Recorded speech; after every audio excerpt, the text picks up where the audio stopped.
You know, it's kind of hard to say because there are different custody levels. And over the years, you found that if you worked in the highest level, the maximum security, or the level 4s, you had a different attitude. You weren't so much of a head knocker. If you had to take care of business, you had to take care of business, but there was a way to do it. And so that the inmates knew that, hey, this is a job, this is business. Okay?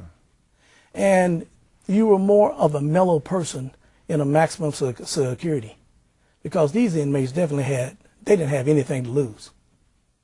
You mostly found more of that attitude when you got down into like the level 2s or on the minimum yards.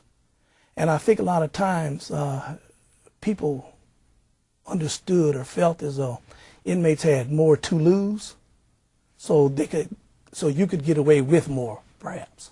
Right. Okay, so you worked about 8 years in the men's facilities, and then you worked over 2 decades in the women's facility. Can you tell me what's the difference? What difference did you see between the men's facilities and the women's facilities? Women are not violent. Well, they're somewhat violent, but they're not as violent. I didn't have to walk around wondering if I was going to get stabbed. At the end of the day, I knew I was going home. There was less violence, a lot less violence. Okay. So let's talk about, you spent over 20 years in the women's facility. Tell me how did you connect with these females in prison? Well, understand that was a big adjustment for me. I had come over from basically working a level 2, 3, and a 4 yard, and I'd gone to a women's facility. And at the time, it did not conform to what I thought was the rules. And it was quite different for me. I was not used to a lot of interaction with inmates. That had been basically kind of taboo. They're in blue, you're in green. And at the women's facility, there was a lot of interaction. They actually wanted to talk. Males didn't want to be perceived as getting close to officers. And they actually wanted to talk. They needed to talk. They would talk you to death rather than fight. And it's a totally different environment. Right. When you wanted to get a female to do something, you're going to spend some time talking and explaining. Where at the male institutions, it was do it. They're either going to do it or they're not going to do it. And you just consider the consequences. You count up the cost. Right. So I want to transition and to talk about some of the reform efforts that are taking place right now. There was a council of 3 federal judges that made a decision back in February of 2009 saying that the California correction system is woefully overcrowded, and because of human rights violations, the lack of adequate health care, the lack of adequate care for the mentally ill, that we must release 57,000 inmates in California. So tell me, why do you think the system is, as some people say, dysfunctional, broken? Well, that's a multifaceted question, because in society, we are the culprits. One is we have this philosophy that, well, we don't want prisons in our backyard. We want every criminal locked up, and we don't want to let them go. We've passed laws like 3 strikes, for instance. It was just woefully wrong. And now people are starting to see the impact and understand that perhaps we probably shouldn't have done that.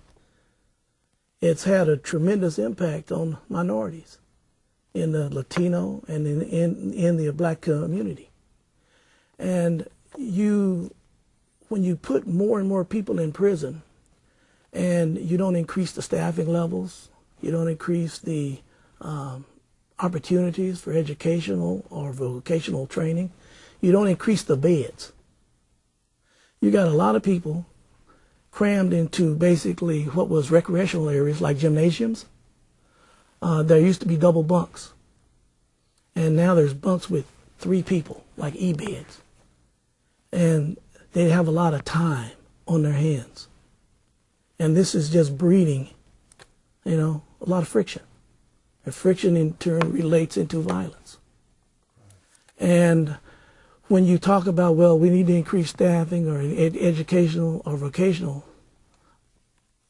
you're talking about money. And eventually, taxpayers are going to say, whoa. Right now, their budget is $10.6 billion. That's billion with a B. And this receiver is saying, well, you're not giving them adequate health care. So they want to increase the nurses, the doctors, the care. And he's asking for an additional $8 billion. But this $8 billion, is mainly for mental health. As you're aware, they closed down the mental health hospitals, most of them. And where are these inmates that are, shall we say, have criminal tendencies or criminally insane? Where are they going to go if these hospitals are full? So we saw a lot of that. And you've got a lot of inmates that have some mental health issues. And they're in that same environment. Some are violent. Some are manipulated to be violent. And it's very combustible. So tell me, I mean, we're not talking to right now. I want the audience to know that we're talking to someone who has, again, spent over 3 decades in the correctional system, but not just as a correctional officer, but someone who ended their career 2 years ago as an associate warden.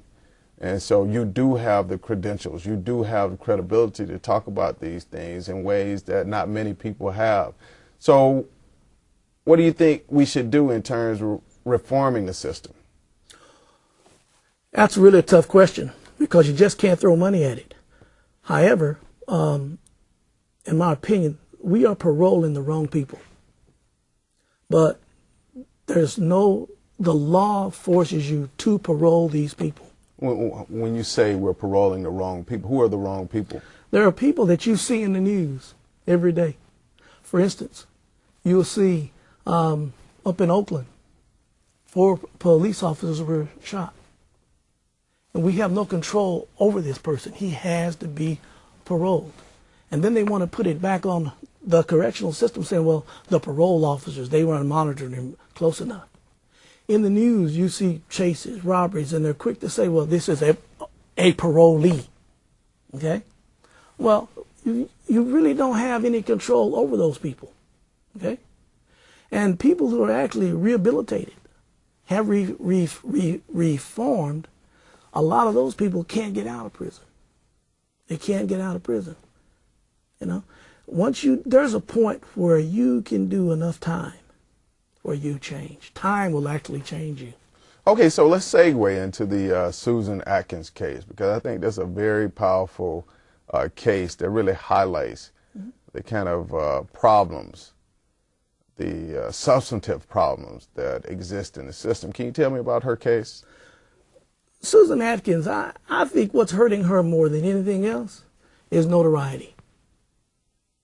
Because when you look at those murders that took place, I think in '68, that's over 4 decades ago. Okay? Most of the close relatives are deceased. And now what you see is nephews and nieces that are, quote unquote, we're carrying the torch, carrying the fight on. Okay? But when you really look at it, we have a saying that says, at the end of the day, what's the bottom line? And it should be, is she a threat to society? And when we look at inmates, paroling them, that should be one of the bases. Are they still a threat? And so let's step back. I want to summarize the case. I know you have people out there that are unfamiliar with the case. Susan Atkins was convicted of murder back in 1968. Double murder. Double murder. And she served over 40 years in the California correctional system. Correct. Now she's 85 years old. She's an amputee. She is a diabetic. And terminally ill. And terminally ill.